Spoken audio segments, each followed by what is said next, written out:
Mesdames et messieurs, bonjour. Soyez les bienvenus sur votre chaîne Crystal News TV. Abonnez-vous massivement, likez, partagez.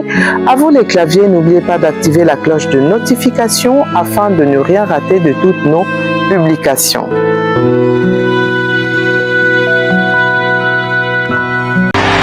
Oui, je le dis partout, j'ai pas reçu le don du célibat et je vais pas tarder dans le célibat.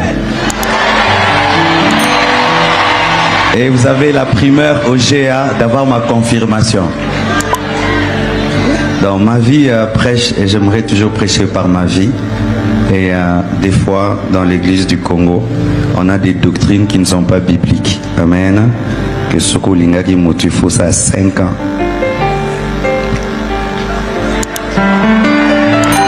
Alléluia. Nous allons chanter pour la gloire du Seigneur. Mesdames et messieurs, fidèles téléspectateurs, chers abonnés, vous venez d'entendre d'écouter le pasteur Marcelo Tunasi qui venait de perdre sa femme au nom de Maman Blanche Tunasi Kandolo. Vraiment, c'était très douloureux. Tout le monde était peiné pour lui. Vraiment, c'était une perte très, très douloureuse. Perdre un être cher, c'est toujours douloureux. Mais quand on s'y attend pas, quand c'est arrivé, quand ça arrive précipitamment, on ne peut que doublement ressentir la douleur parce qu'on n'a pas eu le temps de se préparer. On n'a pas eu le temps de dire au revoir à la personne. On n'a pas eu le temps vraiment de savourer les derniers instants parce que, en fait, la mort nous a surpris. Alors ce pasteur, quand sa femme était vivante, il clamait haut et fort, ma femme par-ci, ma femme par-là, regardez comment elle est belle, regardez, regardez, regardez. Même en haut de la chair, il ne se gênait pas même en haut de la chair pour dire des éloges à sa femme en public comme ça, devant d'autres pasteurs, devant ses fidèles. Et franchement, moi, ça me choquait déjà premièrement parce que quand tu es devant la chair, la seule personne qui doit être glorifiée, qui doit être honorée, qui doit être élevée, c'est Jésus-Christ de Nazareth. C'est le Dieu tout-puissant, c'est Dieu seul. Car à lui l'honneur, à lui la grandeur, à lui la puissance, à lui tout. Notre Dieu est jaloux. Et ce genre de choses, franchement, pour moi, je trouvais ça, c'était une abomination. Je ne comprenais même pas comment est-ce que ces fidèles acceptaient ça. Parce que quand ils disaient ça, ils riaient, ils acclamaient, ils applaudissaient. Et moi, franchement, j'ai été touchée au plus profond de ma chair parce que je me disais, mais est-ce qu'ils ne voient pas ce que moi je vois? Que le pasteur, il est en train de dérouter, que le pasteur, il est en train de s'écarter de la voie divine, que le pasteur est en train de mal se comporter. Et je me dis, Dieu, dans sa colère, peut-être, il va le punir. C'est pas normal ça, c'est pas normal ce qu'il est en train de faire. Je disais ça toute seule et tout, et puis un beau jour, un beau matin, on se réveille, tiens, sa femme elle est morte. Apparemment, il avait l'air peiné, tout ça. Et puis voilà, les obsèques se sont passées, c'était des obsèques grandioses. Tout le monde a été spectateur de ces obsèques. Et c'est vrai qu'on se posait aussi la question, c'était pas une femme d'État, c'était pas une politicienne, mais on n'a pas compris.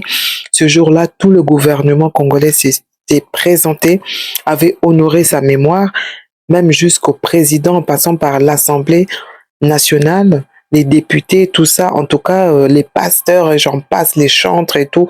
En tout cas, vraiment, tout le peuple avait pleuré cette maman parce que c'était une maman qui était discrète, qui était dévouée à l'œuvre de son mari. D'ailleurs, elle le disait, moi, mon rêve, ce n'est pas de faire, je sais pas, d'être une star, d'être, je sais pas, une grande personne, mais mon rêve, c'est de servir mon mari, c'est de l'accompagner et tout. Et c'est ce qu'elle avait fait, elle l'a accompagné, elle l'a connu, il était pauvre et tout. Et puis petit à petit, Dieu les a bénis. Et puis voilà, elle est restée avec lui tout le temps où il était en train de galérer et tout. Et au moment où il fallait qu'elle savoure tout le travail accompli, eh ben, c'est le moment où Dieu a décidé de l'appeler. Ça avait fait polémique parce qu'on s'est dit c'est pas possible.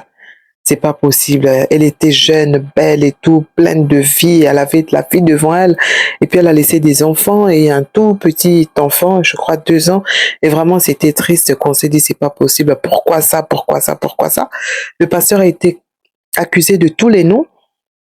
que c'est lui, les sorciers et tout, et qu'il a sacrifié sa femme pour sa puissance, pour faire agrandir encore son ministère, pour avoir plus d'argent, et ci et ça, tout le monde a parlé à gauche, à droite. Mais aujourd'hui, là, on dort, on se réveille. Lui-même, le pasteur, il dit que il n'a pas fait vœu du célibat et qu'il y a une doctrine au Congo qui veut que quand quelqu'un a perdu un être cher, sa femme ou son mari, il doit attendre pendant 5 ans et que lui, il ne veut pas demeurer dans le célibat. Mais quel scandale! Mais c'est même pas une doctrine du Congo. C'est-à-dire que c'est toi-même, personne n'a imposé ça. C'est-à-dire qu'il y a des mamans, même quand elles perdent leur mari, elles ne veulent même plus se remarier parce que le souvenir de cet homme est dans leur mémoire. Quand elles regardent les enfants, elles passent à lui. Quand elles vont dans les pièces de l'appartement, elles portent. À chaque fois, elles se retournent, elles se remémorent tous les bons moments. Et elles se disent, non, j'ai pas envie de me donner un autre homme. Mon mari restera le seul homme de ma vie. Mais lui, non. À peine sa femme est morte, ça fait même pas une année, moins d'une année, je crois, ça fait même pas 3 mois là. Hein? Il vient juste de faire la pierre tombale là, il y a moins d'un mois même. Et là, il nous apprend que non, lui n'a pas fait vœu de célibat et qu'on n'a pas à l'imposer le célibat parce que lui, il compte pas demeurer dans le célibat. Mais là, c'est la mémoire de la maman blanche qui est bafouée. Mais moi, je prends ça comme une trahison. Et puis, il annonce ça toujours sur la chair. Mais donc, lui, pour lui, l'église, la chair et tout, c'est un podium pour donner son spectacle, pour se donner en spectacle. Mais c'est même, je dirais, une atteinte même au commandement divin. Mais comment il peut faire ça même à Dieu? Il dit qu'il sert Dieu, mais comment il peut venir raconter sa vie en long et en large comme ça, quand bon lui semble, ses sentiments, un bon matin, il se réveille, il dit ça, un beau matin. Mais c'est quoi ça? En tout cas, vraiment, le monde est ingrat. Ben, vraiment, c'était pas le moment. Déjà, je dirais, c'était pas le moment d'annoncer ça. C'était pas le moment vraiment de faire ça aux enfants, d'imposer encore. Ils viennent déjà de perdre leur maman. Ils n'ont pas eu le temps de faire leur deuil. Et lui, il veut encore leur imposer une nouvelle maman. Ils veulent leur imposer encore une marâtre. Non, non, non, non, non, non, non, non, non, non. C'est quoi ça? Hein? Même par pudeur pour maman blanche, il aurait pu attendre quand même un peu. Hein? Hein? Vraiment, ça, c'est la morale qui nous dicte d'attendre peut-être 5 ans ou voire plus pour certains. Hein? C'est par respect pour l'être aimé. C'est par respect que les gens, ils attendent. Mais là, vraiment, c'est comme s'il était déjà en concubinage avec l'autre, là, la deuxième qui va soi-disant épouser. Et puis, bon, le fait que maman blanche soit morte, pour lui, c'était peut-être, voilà, hein, ça l'arrangeait. Parce que quand on voit le spectacle qu'il a fait là, hein, que genre, oui, elle était tout pour moi, c'est elle qui faisait tout, c'est elle, si, c'est elle, si. Il a failli même faire une crise, un malaise pendant qu'il faisait son discours lors des obsèques. Mais franchement, là, c'était une comédie, c'était de la comédie. Parce que s'il était tellement éprouvé, il peut pas vouloir même se donner, même regarder, n'oser même regarder notre femme. Donc vraiment, là, c'est là où on voit vraiment que il y a des serviteurs qui sont fourbes, qui sont faux. Et là, comme la Bible nous dit, vous les reconnaîtrez par leurs fruits. Et lui, il dit que sa vie, Pasteur Marcelo dit que sa vie prêche et que lui veut prêcher par sa vie. Non, sa vie nous ouvre les yeux pour comprendre vraiment comment est-ce qu'il fonctionne et qu'il n'est pas dans le vrai. Pour moi, il n'est pas un vrai. C'est pas possible. Non, non, non, non, non, non, non, non.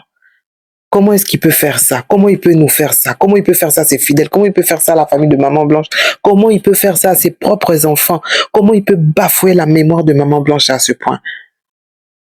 C'est pour ça que j'ai mis la photo, que Maman Blanche, là où elle est, elle dit bravo, monsieur, bravo. Tout ce que j'ai fait pour toi, c'est comme ça que tu me remercies. Bravo. C'est vraiment la signification de cette photo. Et vraiment, non, non, non, non, non. C'est pour ça, moi, je dis, hein, quand vous êtes en couple avec quelqu'un, ça sert à rien de vous sacrifier. Faites les choses par amour, mais essayez plutôt de faire le maximum pour vous-même ou peut-être pour vos enfants. Mais les femmes qui sont là à se sacrifier pour leur mari, à se sacrifier, peut-être les hommes aussi qui sont là pour se sacrifier, peut-être à leur femme et tout, je sais pas. Moi, vraiment, je comprends pas cette vision des choses. C'est-à-dire que oui, la Bible nous dit que vous êtes mariés jusqu'à ce que la mort vous sépare. Mais quand même, il faut laisser quand même un temps de deuil. Hein?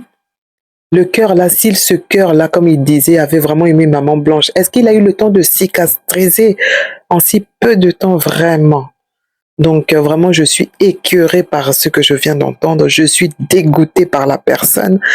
Je suis tellement choquée par ses propos. Et puis, il dit ça en rigolant comme ça. Ouais, je ne veux pas demeurer dans le célibat. Mais oh non, non, non, non, non, non, non, non, non. Tout sauf ça, hein. Tout sauf ça, hein. Vraiment, pasteur Marcelo, je ne sais pas, mais là, vraiment, vous vous êtes dévoilé. Aux yeux du monde entier, vous êtes traître. Vous avez trahi vos enfants, vous avez trahi la mémoire de votre femme. En fait, on se demande même si vous l'avez vraiment aimé ou si vous faisiez que le spectacle en public. Parce que des fois, les gens, ils veulent montrer une image lisse et en coulisses là-bas, c'est les éclairs, c'est les tourbillons, c'est les ouragans, ça chauffe quoi. Ça chauffe, mais devant le public, on montre qu'on est une famille merveilleuse, on est une famille type, un modèle, et vous vendez du rêve aux gens alors qu'en réalité, c'est même pas ça. Donc voilà, faut pas croire tout ce qu'on voit, parce que d'après ce qu'on vient de voir là, de vivre avec l'histoire de Maman Blanche et Pasteur Marcelo, ça dégoûte vraiment. Ça dégoûte. Ça veut dire que dans le couple, hein, tu t'investis pour ton couple, mais investis-toi à 100% pour toi-même et tes enfants, parce que tu sais que même si un jour tu n'es pas là, tout l'empire que toi tu auras bâti, les enfants ils pourront en bénéficier. Le mari va faire comme le pasteur Marcelo, il va se remarier, refaire sa vie. Donc voilà quoi. Moi, je pourrais dire que oui, pasteur Marcelo a raison sur un point, c'est que sa vie nous a ouvert les yeux, ça c'est sûr. Sur sa personnalité, qu'il est fourbe sur sa façon de voir les choses. Donc voilà quoi, c'est vraiment décevant en tout cas. C'est encore, il a poignardé encore la famille de Maman Blanche sur le dos. Pour moi, je dis que c'est encore vraiment non, non, non, non. Je sais même pas, je trouve même pas de mots quoi. Je sais pas dans ces instants, ces enfants, s'ils auront même à cœur d'ouvrir les bras à cette nouvelle maman que lui, il est en train de nous présenter, parce que par là déjà il annonce, il est en train de préparer les gens, il est en train de préparer son église, que voilà, je ne veux pas demeurer dans le célibat, attendez-vous à ce que prochainement je puisse me remarier. D'ailleurs il dit Seigneur, aidez Marcelo à se remarier. Mais quelle honte! Mais quelle honte, il n'a pas des pasteurs qui peuvent lui prêcher la bonne parole, hein? Il n'a pas des amis qui peuvent lui dire, ou c'est comme ça, des idées lui passent par la tête, comme un enfant, il dit tout ce qui lui passe par la tête. Ça, c'est vraiment pas réfléchi, hein? Même si vous voulez se marier, il faut attendre un peu, hein? C'est pas du tout la doctrine du Congo, c'est-à-dire c'est le savoir-vivre, c'est le bon sens. C'est ça, c'est honorer la mémoire de l'être perdu. C'est pour ça que les gens ils font ça, parce que le cœur n'est pas prêt. Quand on perd une personne vraiment qui nous a été chère, on n'est pas prêt. Après 3 mois comme ça, se remarier, à refaire sa vie. Non, non, non. Pasteur, vous avez bien joué votre jeu, mais vous vous êtes fait prendre à votre propre piège. C'est tout ce que je peux dire. En tout cas, mes bien-aimés, mes chers abonnés, fidèles téléspectateurs, merci beaucoup pour votre fidélité. Merci pour le partage. Merci pour tout ce que vous faites pour l'émancipation de votre chaîne Crystal News TV. Et puis pour les personnes qui ne me connaissent pas, qui me découvrent, soyez les bienvenus sur votre chaîne Crystal News TV. Abonnez-vous massivement, partagez, likez. À vous les claviers, n'oubliez pas de commenter. Quant à moi, je vous retrouve dans un prochain numéro et je vous dis bye bye.